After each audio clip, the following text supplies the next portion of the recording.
지난 시간 또 우리가 빌립보라는 성읍에서 일어난 일들을 계속해서 나누고 있습니다. 처음으로 만난 여인은 루디아라고 하는 여인을 만났었고, 그리고 그 가정을 중심으로 빌립보에 머물면서 이제 그 다음 만났던 귀신 들린 여종에 만난 그런 상황에서 귀신 들린 여종을 통해서 경제적인 유익을 취하던 그 주인들이 이제 정신이 온전해서 점을 치지 못하는 그 귀신 들렸던 여종 때문에 그 금전적인 수입이 끊긴 것을 보고 관리들에게 고발을 했다고 말씀을 나눴지요. 그래서 감옥에 갇혔을 때 그곳에서 바울과 실라는 기도와 찬송을 하는 중에 죄수들이 듣고 있는 그런 장면으로 지난 주일 말씀을 나눴었습니다. 오늘은 그 이후에 일어난 일들에 대해서, 한밤중에 일어난 일들에 대해서 소개를 해주고 있어요. 그래서 본문 26절에 보니까 이에 갑자기 큰 지진이 나서 옥터가 움직이고 문이 다 열리며 모든 사람의 매인 것이 다 벗어진지라 말씀을 합니다. 지난 시간 감옥 속에서의 그 기도와 찬송, 바울과 실라가 드렸던 기도와 찬송이 죄수들을 향해 전했던 복음의 내용이었다, 이렇게 소개를 드렸었지요. 그런데 그런 복음이 전해졌을 때 일어난 일이 무엇이었는가? 하나님께서 지금 특별한 사건을 일으키셨다고 소개하지요. 옥터가, 땅이 움직이고 그러는 중에 옥문이 열려지고, 그리고 죄수들을 쇠사슬로 묶어 놓았던 그 쇠사슬들, 그런 것들이 다 벗겨지는 그런 일이 벌어졌다고 소개를 합니다. 이것은 복음이 무엇과 관련된 것인지를 잘 보여준다고 할 수 있습니다. 자유와 관련된 것이라는 것이지요. 묶였던 것에서 자유함을 얻는 것, 그것이 복음이 관여하는 일이라고 소개를 하는 것입니다. 특별히 모든 옥문이 열리고 모든 죄수에 매였던 것이 풀려졌다 그랬어요. 여기서 우리가 좀 이상하게 봐야 되는 것은, 하나님께서 만일 바울과 실라를 구원하는 것에 목적이 있었다면 바울과 실라만 옥문을 열어주면 되고 그들을 묶어놨던 것만 풀어주면 돼요. 마치 사도행전 12장에서 야고보를 죽인 헤롯이 담대한 마음으로 이제 베드로를까지 죽이려고 베드로를 옥에 가둬놨을 때, 그랬을 때 하나님께서 천사를 보내서 베드로만 구원해 내시죠. 그때는 하나님의 목적이 그것이었기 때문에 천사를 보내 한밤중에 지키던 군병들이 잠들었을 때 몰래 천사가 들어가 베드로만 흔들어 깨워서 몰래 데리고 나오는 장면처럼, 바울과 실라를 구원하는 것이 목적이었다면 하나님께서 그렇게 하시면 되었을 터인데, 오늘 본문에서는 그러질 않고 모든 군사들까지 다 깨어서 알 수 있을 정도로, 간수장까지 알 수 있을 정도로 흔들어 깨우면서 모든 죄수의 옥문을 여시고 죄수들의 것을 다 풀어주셨다. 이것은 하나님께서 이러한 일을 일으키신 것은 바울과 실라를 구원하는 것이 하나님의 목적이 아니었다는 것을 우리가 알게 되는 것입니다. 실제로 바울과 실라가 풀려나는 것은 관리들이 그 다음날 마음이 바뀌어서 그들을 풀어주도록 명령을 내립니다. 그렇게 해서 풀어주는 거예요. 근데 간밤중에 왜 이런 방식으로 하나님께서 이런 일들을 일으키셨을까? 그것은 다른 목적이 있었다는 것입니다. 그런 관점에서 오늘 말씀을 우리가 묵상할 필요가 있어요. 그래서 그러면 어떤 목적일까? 그렇다면은 하나님께서 마주하게 하는 대상들을 우리가 관찰해 볼 필요가 있어요. 특별히 먼저 바울과 실라를 주목해서 보고 듣고 있었던 그 죄수들에게는 어떤 하나님의 메시지를 전하고자 이런 일들을 일으키셨을까 하는 것을 생각해 볼 수가 있습니다. 27절 28절을 보면은 간수가 자다가 깨어 옥문들이 열린 것을 보고 죄수들이 도망한 줄 생각하고 칼을 빼어 자결하려 하거늘 바울이 크게 소리질러 이르되 내 몸을 상하지 말라, 우리가 다 여기 있노라. 바울이 뭐라고 소리를 지르고 있습니까? 우리가 다 여기 있노라. 우리가 다 여기 있노라. 우리라고 불렀는데 그 우리 속에는 바울과 실라만 있는 것이 아니라 누구까지 다 포함된 것입니까? 다른 죄수들, 바울과 실라가 기도하고 찬송하던 것을 듣고 있었던 그 죄수들도 우리 모두가 다 여기에 있다. 죄수들이 도망한 줄 알고 깜짝 놀라 자결하려고 했던 간수를 향해서 바울이 아니다, 우리 모두가 다 여기 그대로 있다라고 소리를 지르면서 그것을 막았다는 것입니다. 여러분, 죄수들 입장에서 생각해 보면 저 문만 열리면 아니면 어떻게든지 이 감옥을 탈출하기만을 고대하고 있었을 터인데 어떻게 그런 상황에서 옥문이 열렸는데 그대로 있었느냐? 당장이라도 그 틈새를 이용해서 도망을 쳐서 죽음을 면하고자 했었을 터인데 어떻게 우리 모두가 다 여기 있노라 바울이 얘기할 정도로 다른 죄수들이 거기에 가만히 있었느냐? 여러분, 죄수들이 지금 당장 여기를 도망쳐야지라는 생각에 사로잡힌 것이 아니라 다른 차원의 무슨 생각에 지금 죄수들이 그 생각에 빠져 있었다는 것을 알 수가 있는 것입니다. 여러분, 그것이 무엇이었을까요? 여러분, 감옥에 있는다는 것은 자유를 잃어버린다는 것이지요. 그리고 그저 무기력하게 그 상황을 받아들이고 머물 수밖에 없는 상태였다는 것입니다. 그런데 어느 날 바울과 실라라고 하는 그 두 사람이 들어와서 감옥에 들어왔는데 자기들과는 다르게 무언가 기도하고 찬송하고 있는 그 모습이 굉장히 신기하게 보였을 것입니다.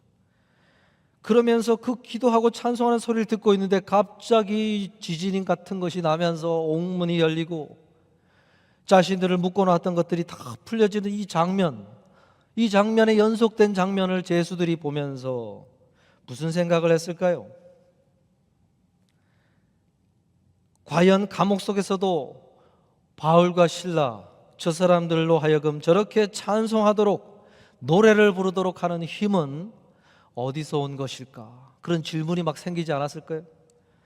그리고 옥문이 열리지 않았을 때나 열렸을 때나 상관치 않고 저들이 가지고 있는 어떤 평화로움과 자유로움과 담대한 마음들, 저런 것은 과연 어디서 오는 것일까? 여러분, 이런 생각, 이런 종류의 질문과 생각들이 죄수들의 마음 안에 아주 확 들어차게 되었을 것입니다. 같은 처지에 있고 같은 공간에 있으나 바울과 실라는 자신들과 달랐다는 것이지요. 참된 어떤 자유함을 누리고 있는 사람들처럼 보였다는 거예요. 여러분, 이런 관점에서 보면 우리는 질문해 볼 수 있지요. 오늘 이 말씀 앞에서 우리는 그런 질문을 갖게 됩니다. 우리는 바울과 실라처럼 살아가고 있는가? 아니면 죄수들처럼 살아가고 있는가? 우리는 자유롭게 사는 듯하나, 자유롭게 시간을 쓰고 자유로운 어떤 결정을 해가며 삶을 사는 것 같으나 하나님께서 보실 때는 어떻게 보실까? 마치 자유를 잃어버린 채 무언가의 족쇄처럼 얽매인 채 그렇게 죄수들처럼 살아가고 있는 삶의 모습은 아닐까? 그래서 어느 지점에 가서 죄수들처럼 이런 질문을 하게 되어지지 않을까? 과연 나는 왜 이것을 하고 있는가? 나는 왜 이것을 얻으려고 하는가? 나는 무엇을 위해서 나의 인생의 시간을 이렇게 지금 이것을 위해서 다 허비하고 쏟아붓고 있는가? 마치 죄수들이 한 번도 질문해 보지 않았던 질문을 이 바울과 실라가 그들의 모습 속에서 또 벌어진 일들 속에서 막 질문을 하면서 뛰쳐나가야 되지 하는 그런 생각조차 못하고 그들과 같이 그곳에 앉아 있었던 그 장면, 여러분, 그것을 오늘 말씀이 우리들에게 보여주고 있다고 할 수 있어요. 그런데 여러분, 가만히 생각해 보시면 바울과 실라 그리고 죄수들이 그러한 삶이 어떤 극명하게 그 같은 감옥 안에서도 차이가 나게 된 지점이 어디였냐 하면 오늘 또 지난 시간에 이어서 묵상한 말씀에 의하면 바울과 실라가 했던 그 기도와 찬송의 자리로부터 그들의 삶의 차이가 나는 지점이 아주 극명하게 차이가 나기 시작을 했다는 것이지요. 가장 어리석게 보였던, 정신 나간 행동처럼 보였던 그 활동, 기도하더니 찬송하더니 옥문이 열리고 메인 것이 풀어지는 그 장면까지 이어지는 그 시작점이 어디셨느냐? 그게 바로 그들이 기도하고 찬송하던 지점이었다는 거예요. 참된 자유의 시작점이 어디서부터였느냐? 그들이 바울과 실라가 기도하고 찬송하는 것, 그것이었다는 것이죠. 여러분, 바울과 실라가 정신을 차리고 다시 마음을 가다듬어 기도하기 시작하고 찬송을 했다는 것은 이 모든 자신들을 옥에 가두게 허락하신 것도 하나님이시요, 저 문을 열어 제칠 수 있는 분도 하나님이라는 사실을 그들이 그 현장에서 고백하기 시작하면서 자신들 안에 그러한 참된 자유함이 흘러 들어오게 되었다는 것을 성경이 소개하는 것입니다. 우리도 마찬가지죠. 상황에 휩쓸리고 걱정에 휩쓸리고 그 귀신 들린 여종의 주인들이 주도했던 많은 환경 속에 매맞고 참담함을 느끼고 절망하고 낙심하다가 어디서부터 차이가 나기 시작하는 것입니까? 이 모든 삶의 주권을 가지신 분이 하나님이라는 사실을 내가 기억함으로 그분을 바라보는 어떤 활동을 해가는 시작점에서부터 우리의 삶이 점점 차이가 나게 된다는 거예요. 전도서 12장 13절에서 말씀하시죠. 이 일의 결국을 다 들었으니 하나님을 경외하고 그의 명령을 지킬지어다. 이것이 모든 사람의 본분이니라 말씀을 해요. 이 일의 결국이라는 것은 무엇입니까? 모든 인생이 마주해야 될 인생의 결론을 말하는 거예요. 결론. 그 결론, 그것이 무엇인가?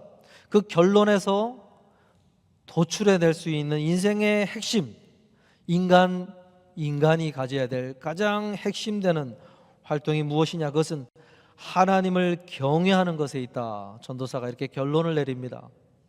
하나님을 두려워하는 것에 있다라고 소개를 한 거예요.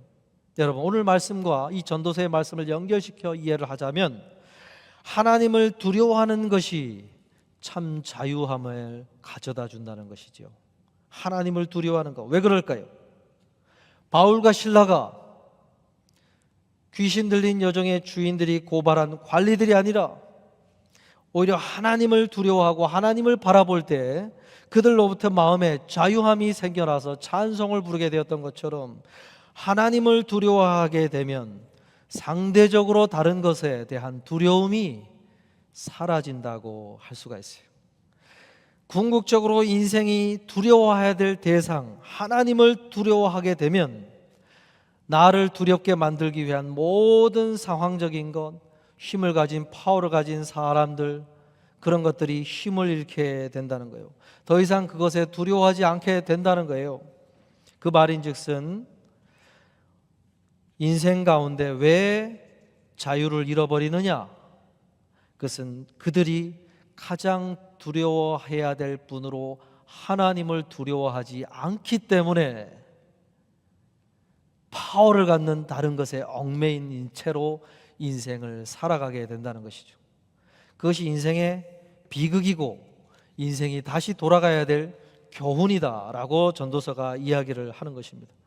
여러분, 이런 면에서 오늘 말씀이 우리에게 무엇을 가르치려고 하는 것입니까? 하나님을 두려워하라, 그것을 회복하라라고 가르치는 것입니다. 여러분, 하나님을 나는 두려워하고 있는가? 나는 하나님을 경외하고 있는가? 나는 무엇을 두려워하고 있는가? 한번 질문해 보라는 것이죠. 여러분을 가장 두려워하게 만드는 것이 무엇입니까? 질문해 보자면 하나님이 아닐 수 있다는 것이죠. 내가 가장 걱정하고 가장 나를 근심케 만드는 주제가 무엇이냐? 하나님이 아닐 수 있다는 거예요. 그것 때문에 나는 두려워하고 있고, 그것 때문에 나는 걱정하고 있고, 그것 때문에 나는 근심하면서 내 마음에 자유를 잃어버리고 그러고 죄수처럼 살아가고 있다고 하는 것이죠. 여러분, 하나님을 두려워하는 사람은 그분의 말씀을 지킨다고 전도서가 이야기를 합니다. 하나님을 두려워하는 사람의 연결이 무슨 활동으로 나타나게 되냐면 하나님의 말씀, 그 말씀을 지킨다고 그랬는데, 지킨다의 원뜻은 온 힘을 다해 그것을 붙들고 있는다라고 하는 뜻을 가지고 있어요. 놓지 않고 그것을 붙들고 쥐고 있다라고 뜻을 가지고 있어요. 여러분, 요한복음 8장 32절에 예수님 뭐라고 그랬습니까? 진리를 알지니 진리가 너희를 자유케 하리라. 그 말인즉슨 하나님의 말씀의 진리, 그 진리의 말씀을 내가 꼭 붙들고 인생을 살아가는 사람들에게는 하나님이 주시는 참 자유가 주어진다고 말씀을 하는 거예요. 내가 무엇을 붙들고 있는가, 여러분, 그것을 돌아보라는 거예요. 매일같이 하나님의 말씀의 한 절의 말씀을 꼭 쥐고 살아가는 사람에게는 하나님이 자유를 주신다는 거예요. 그런데 내가 하루하루를 뭘 붙들고 살아가고 있느냐 말이에요. 하나님을 두려워하고 하나님을 경외하고 인생의 모든 문을 열 수도 있고 닫을 수도 있는 그 권한을 하나님이 갖고 있다고 그분을 두려워하는 사람, 그래서 하나님의 말씀을 꼭 붙들고 하루하루를 그 붙든 말씀을 마음에 품고 살아가는 사람에게는 하나님이 자유함을 준다는 거예요. 진리가 너희를 자유케 하리라 그랬죠. 그런데 왜 자유를 잃어버리느냐? 그걸 붙들지 못하고 다른 것을 쥐고 살아가기 때문에 우리가 자유를 잃어버린다는 것이죠. 바울과 실라처럼 왜 못 사느냐? 왜 제수처럼 살고 있느냐? 하나님을 경외하지 않고 그분의 말씀을 쥐지 못하기 때문에 그렇다는 것입니다. 사랑하는 성도 여러분, 오늘 말씀이 우리에게 무엇을 가르치고 있느냐? 삶의 터전으로 나아가셔서 진리의 말씀을 부여잡고 하루하루를 살아가시며 하나님이 주고자 하신 자유함을 누리며 살아가라, 그것을 원하신다는 것이죠. 오늘 이 말씀을 꼭 기억하시고 삶의 터전으로 돌아가시면 하나님의 진리의 말씀을 꼭 붙들고 하나님을 가장 두려워하는 존재로 기억하시며 그분을 경외함으로 살아가시는 저와 여러분 되시기를 주님의 이름으로 축복합니다.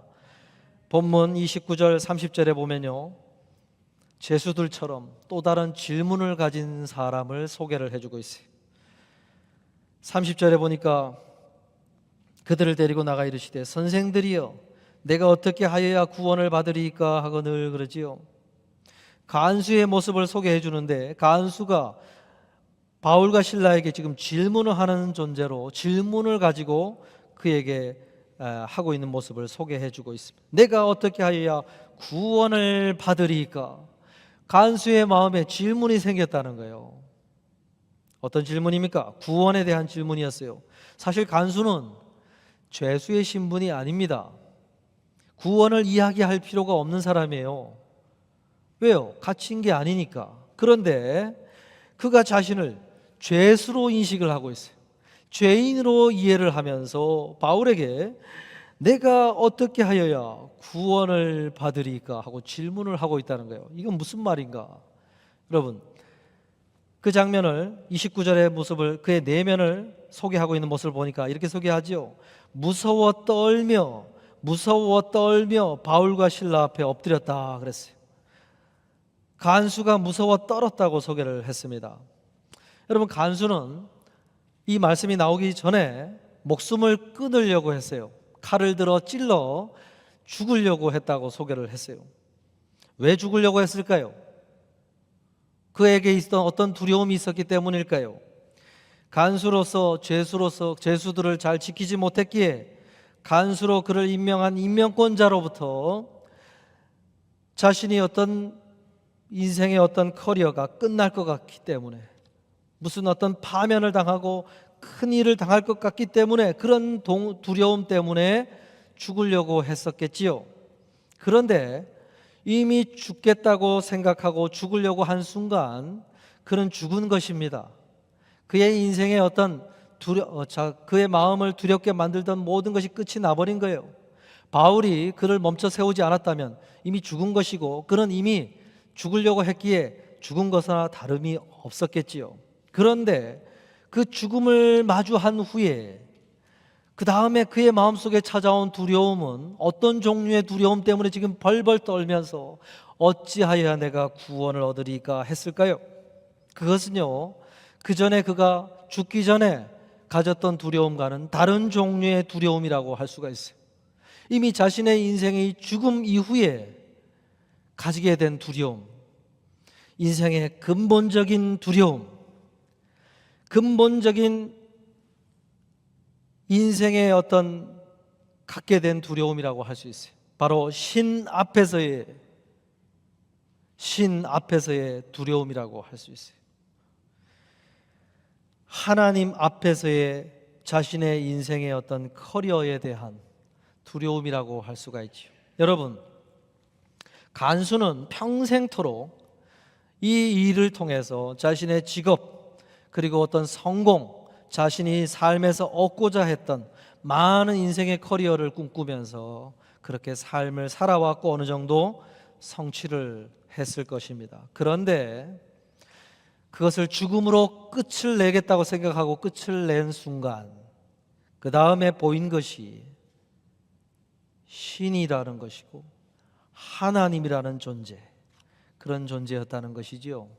그리고 그 하나님 앞에서 나라고 하는 존재가 쌓아야 됐을 근본적인 인생의 커리어, 그것을 들여다보니까 그것이 무엇이었다는 것입니까? 하나님 앞에서 아무것도 없는 죄인이었다는 것이죠. 그분 앞에서 내세울 것 없는, 벌밖에 받을 것이 없는, 그 형벌밖에 받을 것이 없는 죄인이었다는 것이죠. 그것이 자신이 드러난 정체, 그 정체, 신분이었다는 것을 깨닫고 지금 이런 구원을 요청을 했다는 것입니다. 여러분, 어떤 사람이 아무리 자신이 무신론자다, 나는 신을 믿지 않는다, 그렇게 생각하고 자신이 벌은 돈으로 화려한 요트를 사서 잔잔한 바닷가로 항해를 떠날 때는 그렇게 무신론자가 되었다 하더라도 성난 파도 앞에서 죽을 것 같이 요트가 뒤집어질 것 같은 그런 침몰하는 순간을 마주하게 되면 뭐가 된다는 것입니까? 유신론자가 된다는 것이죠. 온갖 세상에 신을 찾고 살려달라고 애원을 하며 그렇게 유신론자로 선다는 것 아닙니까? 무신론자로서 자신이 믿었던 믿음과 생각이 그 상황 앞에서는 아무런 소용이 없다는 것을 깨닫고 나면 유신론자가 된다는 거예요. 여러분, 간수가 지금 그 변화를 경험을 하게 된 것이죠. 여러분, 하나님 앞에 서게 된 이들은 다 그런 고백을 했어요. 갈릴리의 바닷가에서 예수 그리스도를, 이분은 내가 알던 랍비가 아니구나, 어떤 하나님의 존재로서 의식하고, 베드로가 뭐라 그랬습니까? 누가복음 5장 8절에 주여 나를 떠나소서 나는 죄인이로소이다. 자신을 죄인으로 고백을 했어요. 이사야 선지자도 환상 중에 높이 들린 성부 하나님의 존재를 의식하면서 그가 뭐라고 고백했습니까? 이사야서 6장 5절에 나는 입술이 부정한 사람이요 하나님 앞에 죽을 것 같은 그런 심정으로 자신이 부정한 죄인이라고 고백을 했어요. 예수님께서 이 땅에 오신 이유와 목적을 무엇이라고 소개를 했습니까? 마태복음 9장 13절에 나는 의인을 부르러 온 것이 아니요 죄인을 부르러 왔노라. 예수님께서 자신을 하나님 앞에서의 타이틀인, 예수님께서 누구를 부르러 오셨다는 것입니까? 자신을 의인의 타이틀로 이해하는 사람이 아니라 하나님 앞에서의 타이틀, 죄인됨의 타이틀로 인식한 사람들을 부르러 왔다. 자신을 죄인으로 인식한 사람들, 그들을 부르러 왔다고 예수님께 소개를 했지요. 여러분, 우리는 이 세상에 내가 성취하고 부여하고 누군가로부터 주어진 세상의 타이틀이 아니라 하나님 앞에서의 타이틀, 내가 어떤 사람인지를 들여다보는 사람이 돼야 된다는 것입니다. 여러분, 오늘 나는 무엇의 타이틀을 바라보면서 살아가고 있는가? 간수는 더 이상 자신을 간수로 이해하지 않습니다. 자신을 죄인으로 의식을 했어요. 그래, 어찌하여 나는 구원을 받을 수 있느냐? 그 질문을 하면서 바울에게 넙죽 엎드려 그것을 알려달라고 호소를 하고 있었어요. 사랑하는 성도 여러분, 우리는요 하나님 앞에서의 나로 인식하는 사람이 되어야 됩니다. 그것은 단순히 형식적인 구호가 아니라 나의 인생과 전체의 생각에 영향을 미치는 아주 획기적인 변화라고 할 수가 있어요.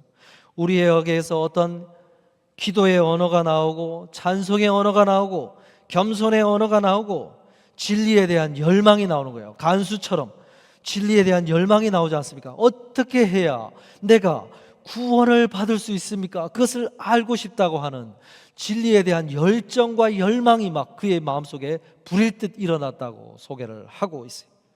여러분, 그런 사람들이 돼야 돼요. 진리에 대한 열망이 있어야 말씀을 들여다보면서 어떻게 해야 내가, 하나님 어떻게 해야 내가 할 수 있습니까? 라는 불일 듯한 진리에 대한 열망이 막 솟아나서 말씀을 펴서 시간 가는 줄 모르고 그 한 절의 말씀을 찾기 위해서 갈급한 목마른 사슴처럼 막 갈증이 나서 그 성경을 닳고 달아 막 그 말씀을 찾아 헤매는 사람들이 된다는 것입니다. 그 열망이 있는 사람들이 하나님 앞에서 나의 타이틀이 무엇인지를 깨달은 사람들인 거예요. 사랑하는 성도 여러분, 삶의 현장으로 나아가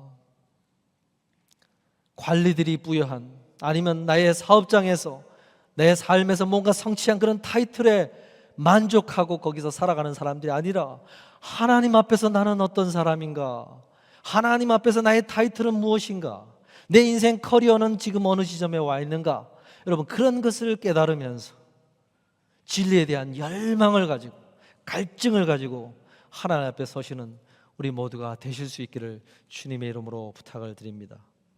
말씀을 마무리하려고 합니다. 31절에 보면 바울이 무슨 대답을 해 주었습니까? 주 예수를 믿으라. 그리하면 너와 내 집이 구원을 받으리라. 간수는 자신의 구원에 대해서 문의를 했는데 바울이 대답한 대답은 어디까지 가고 있습니까? 온 가족들에게로 향하여 지금 소개를 해주고 있어요.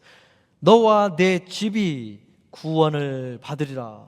너 하나만 구원받는 것이 받으려고 하지 말고 당장 집으로 뛰쳐가 너의 가족들을 모아라. 그리고 그들에게로 향하는 이 구원의 은혜를 받아 누려라 라고 바울이 소개를 해주고 있어요. 그 대답을 듣고 그가 집으로 뛰쳐가 가족들을 모으고 함께 그 구원의 은혜를 누리는 그 장면을 말씀이 소개를 해주고 있습니다. 여러분, 이 말씀을 통해서 우리에게 무엇을 말씀하는 걸까요? 이 말씀을 다시 거꾸로 이해해 보자면 우리 집이 구원을 받기를 원한다면 무엇을 해야 된다는 것입니까? 너가 주 예수를 믿어야 한다라고 이야기를 하고 있어요.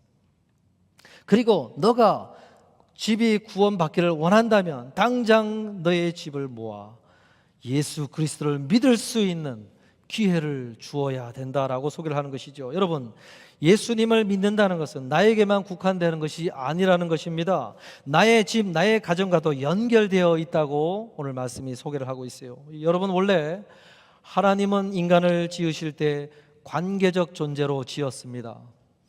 홀로 있을 때 완전하지 못한 상태로 인간을 지으셨다 그랬어요. 그래서 두 사람이 함께 있을 때 그것은 완전한 인간이 되도록 디자인을 하셨다는 것이지요. 마찬가지로 영적인 부분에서도 마찬가지라는 거예요. 구원에 있어서도 나 홀로